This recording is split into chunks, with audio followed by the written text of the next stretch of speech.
사실은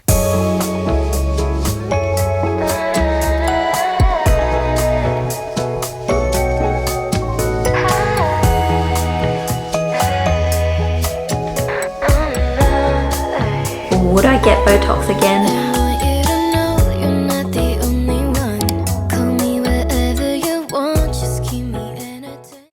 Welcome to the channel. My name's Ike. I have tried so many new beauty treatments in this past few weeks, from Botox and getting my brows done, as well as investing in my usual hair care and skincare. So I wanted to do a little glow up with me video. I am just about to turn the big 40. Just saying it out loud feels so surreal.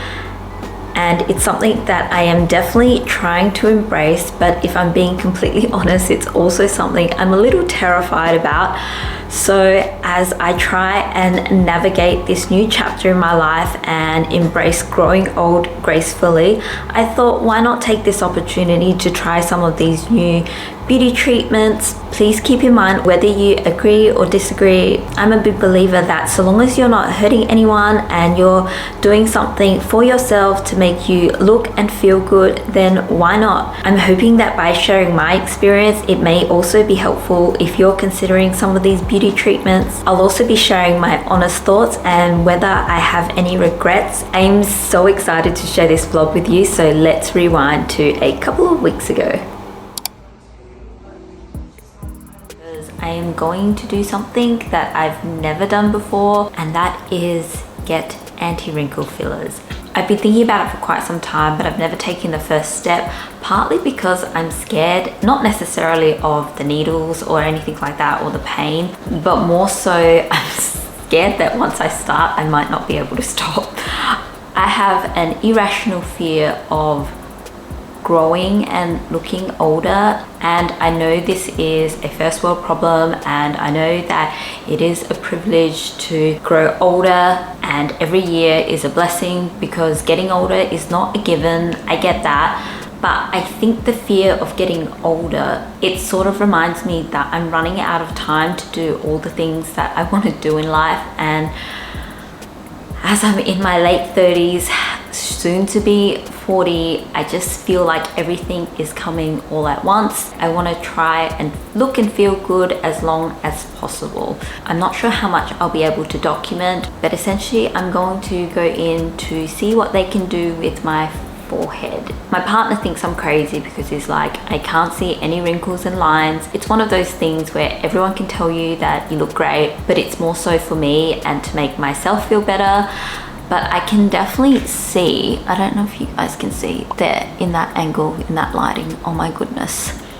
Like, especially now on YouTube, and this could be a good and bad, I can definitely see all my flaws a bit more. And I've caught myself doing this every time I'm looking at a screen for whatever reason, even if I don't mean to. And I'm to the point now, I don't even realize I'm doing it. Like, can you see that? So, but I will document the whole process and share my experience with you because I do want to be open and transparent. If I hate it, I might not even upload this because I definitely don't want to promote it either. I don't know, we'll see.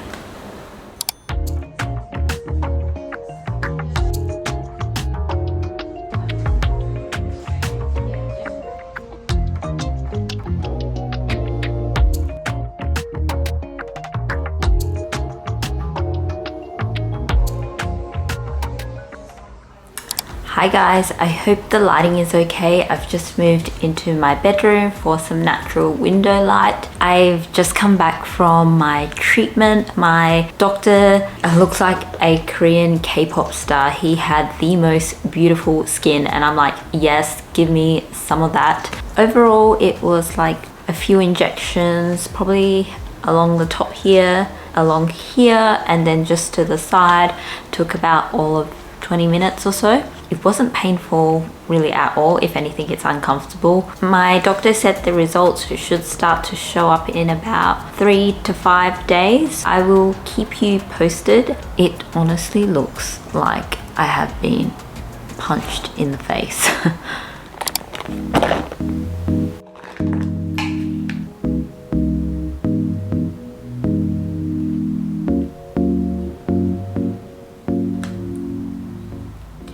It has been about 4 or 5 days since my first Botox experience. I think a lot of the soreness and swelling has gone down, so I wanted to do a little bit of a check-in. In terms of the last few days, it has been fine. I didn't really experience any bruising. The swelling has pretty much gone down and I don't really feel any tenderness there. Overall, I'm pretty happy with the results. I don't know if you can tell the difference on camera, but I certainly can.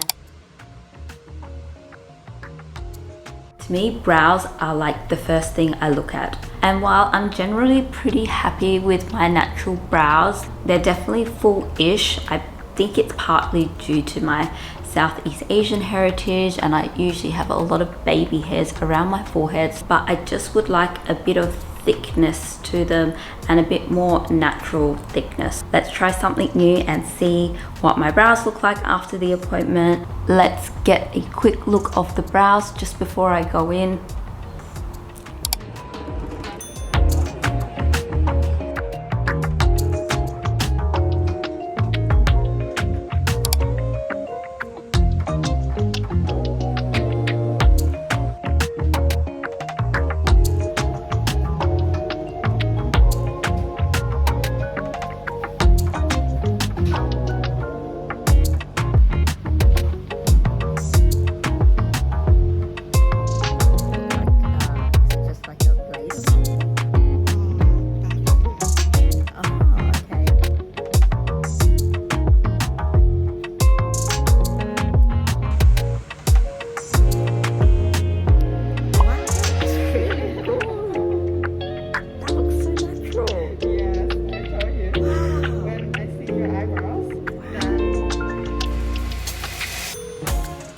I just got back from my eyebrow appointment this afternoon and I am so pleased with the results. They look so natural.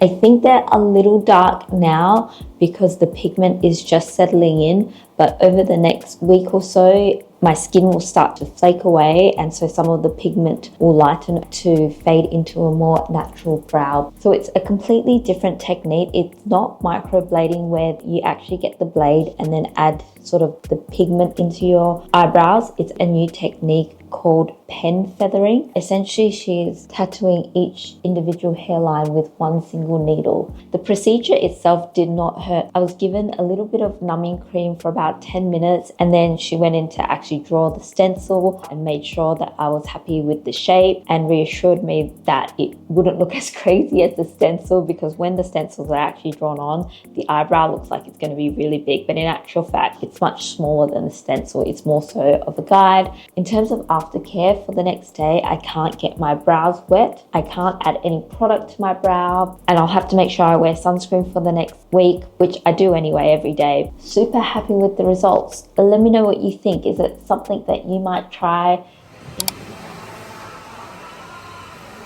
It has been a while since I have had my hair done. I usually get it done every 4 to 6 months, but this is probably one of the longest times I've ever gone without getting my hair done. I feel so unlike myself. I've had my hair colored for so many years, I don't even remember what it looks like not to be light. I just feel lighter and brighter and more like myself when I have lighter hair, and I am in well overdue need for a bit of TLC for my hair.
I try and take care of my hair definitely in between salon treatments because I do put my hair through quite a bit, especially being blonde for as long as I can remember. I'm not even quite sure if my hair is black or dark brown anymore. I have just been dyeing it for so long.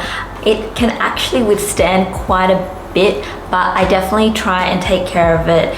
I thought I'd take this chance to also do a little brand review because lately I have become a GISOU girly.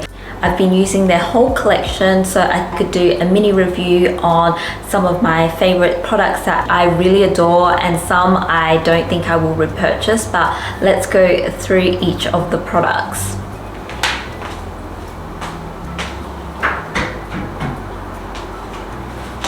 Oh my gosh, it's still so wet. The first product I've been using is the honey infused hair wash shampoo. This is one of the most gentle shampoos I've ever tried. It's just more of like a gentle cleanser. It almost feels like a face cleanser. It is definitely gentle enough to use every day, but I actually prefer to wash my hair every 2 to 3 days just so I can give my hair a break. And I also like the feeling of day 2, day 3 hair because by that time I feel like my natural oils have settled in and there's just that natural texture to my hair. Also the smell, it has the signature honey smell. It even looks slightly like honey as well. It's subtle and soft. The best way I can describe it is it smells like sweet soaps. But this has definitely been one of my favorite shampoos that I have in rotation in my shower. Next I have the GISOU honey infused conditioner as well as the honey infused hair mask. How cute are these little travel sizes?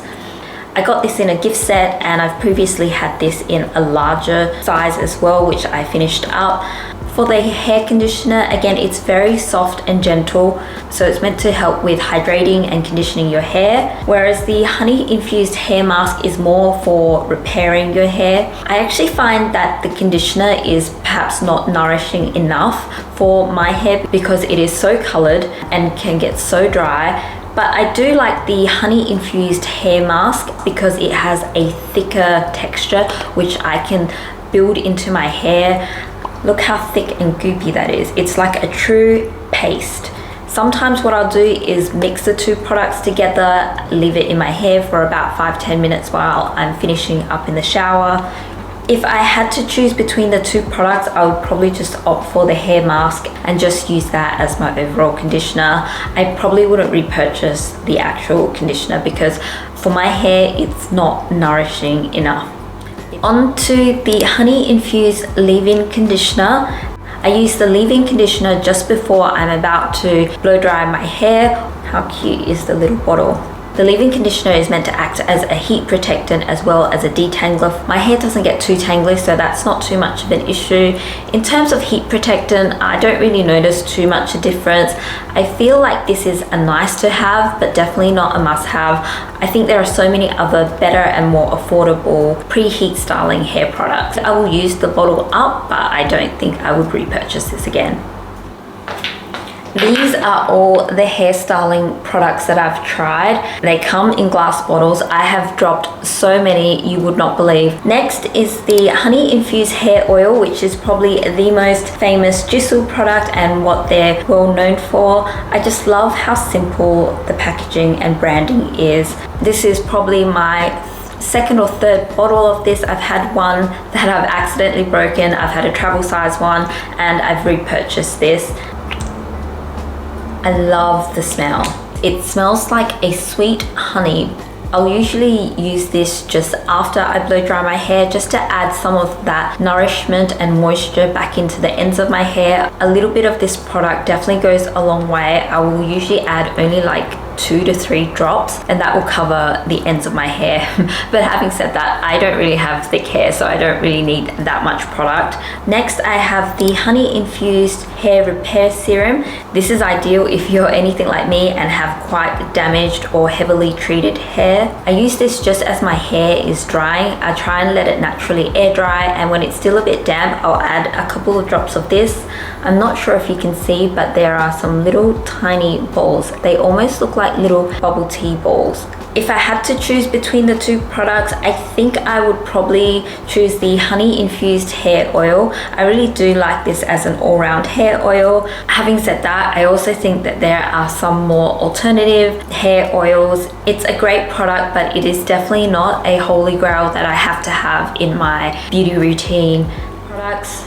And lastly in the range is the GISOU Honey Infused Hair Perfume, and this is the floral edition. How adorable is this little bottle? I mean, I keep this on my vanity and it just looks so pretty sitting there. I just love the simplicity of the packaging.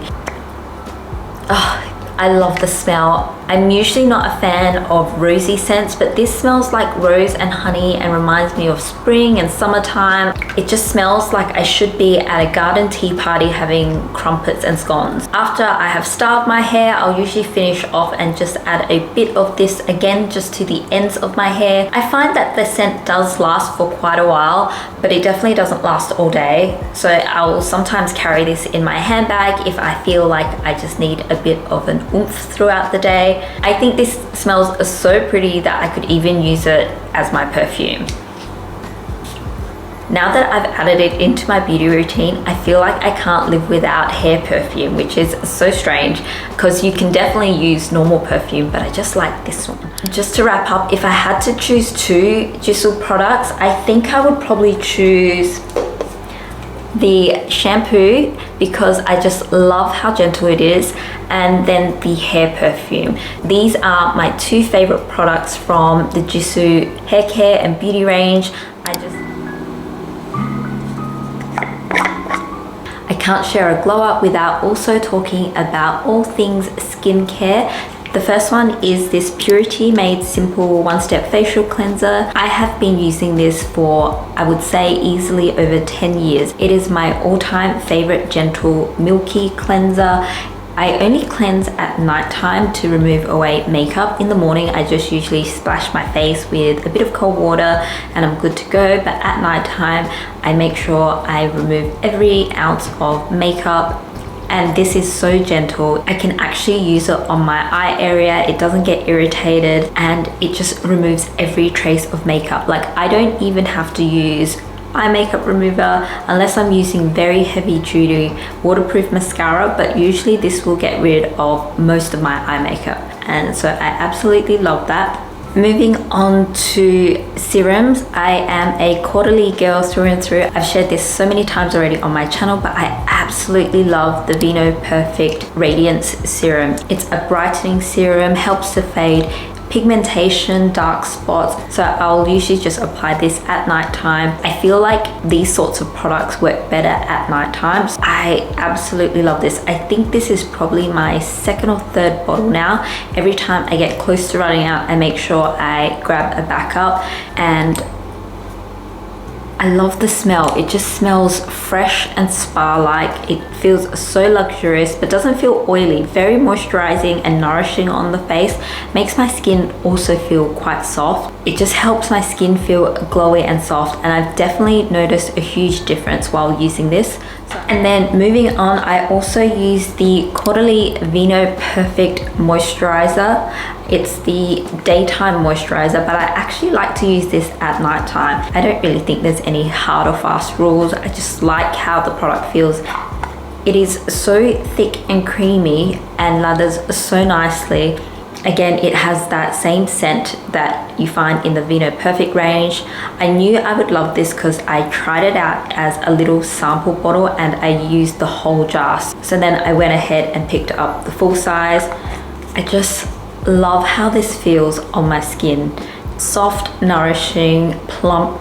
So this has been my favorite moisturizer almost for the last 6 months or so. I absolutely love the Quarterly range. Another product that my skin just absolutely drinks up is this Summer Friday face oil. I'll just usually add 2 or 3 drops of this on top of my moisturizer. I love going to bed looking like a disco ball. If I am not shiny, I don't feel like I have enough moisturizer on. It might sound a bit counterintuitive, but actually putting oil helps to balance out my skin. Also, what I like about the product is it doesn't really have a strong scent. I find sometimes with face oils it can smell very nutty, but with this There definitely is a scent, but it's a bit more subtle than some of the other ones I've tried. And I know you've heard of me talk about this so many times on my channel, but it's just because I love the product so much, and that is the Sol de Janeiro body cream. This is my go-to. I have probably about 6 or 7 bottles of this lying around the house. I have one in my bedroom, one in my handbag, and this one lives in my bathroom. I just love how thick and creamy this is. Like, it does not budge. It is just the most bougie and luxurious body cream. If you don't have it, definitely pick up a sample, and it smells delicious. I just don't feel like myself unless I have this on. It is a holy grail must have. I hope you enjoyed coming along on the little glow up vlog with me. I wanted to share some of my final thoughts and whether I have any regrets, and if I would do some of the procedures again, particularly the newer ones. Firstly, with Botox, I mean, I achieved the outcome that I wanted, which was to stop frowning in my forehead or scouring, which I find that I was definitely doing every time I was looking at a screen in front of my laptop. I naturally just scour. I don't even realize that I'm doing it. So I'm not doing that anymore, which is obviously a huge benefit. One of the things that I discovered, or that I didn't expect, was that because I couldn't move my forehead or lift my eyebrows, I've had to kind of relearn how to do my eye makeup. So instead of previously when I was putting on mascara, I just like lift my eyebrow, but now I kind of have to tilt back and do it because I don't have that flexibility anymore, I suppose. I mean, that's just a little quirk, I suppose, which I didn't think of and I wasn't really expecting. So I've had to adjust my makeup application routine since the Botox. But after a few weeks, I'm kind of used to it now. So would I get Botox again?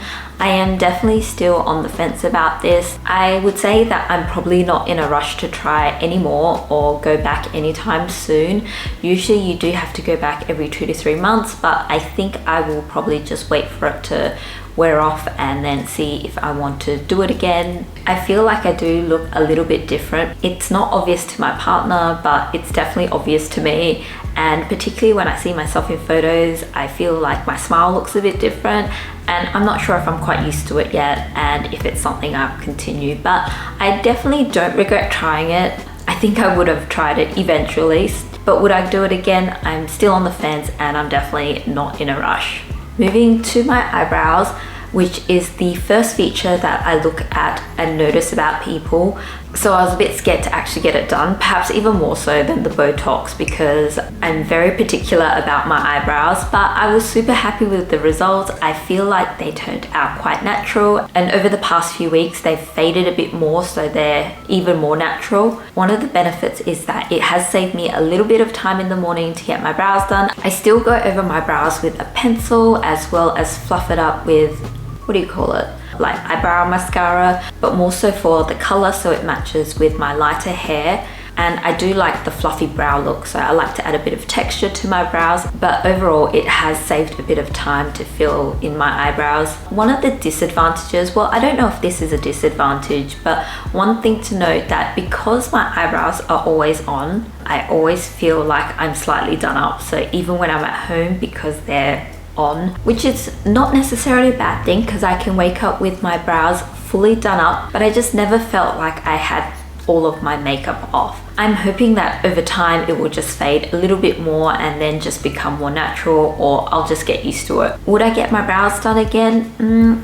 Probably not, and that's partially because I think I already had quite full eyebrows. It's just a case of wanting to fill some of the lighter areas and sparser areas up the top. Having said that, if I had very light eyebrows, I would definitely get feathering, tattooing done again, because I think it does add a very natural dimension to the eyebrows. Again, I hope you have enjoyed this little glow up vlog. Let me know if there are any beauty treatments that you've tried, or even any beauty products that you can't live without. I'd love to know in the comments. If you have watched this far, thank you so much. Do consider subscribing for future videos. I have a few exciting things coming up. I will actually be heading overseas for my 40th birthday and vlogging the whole experience. I hope you're having an amazing day and glowing wherever you are in the world, and I will catch you in the next one. Bye.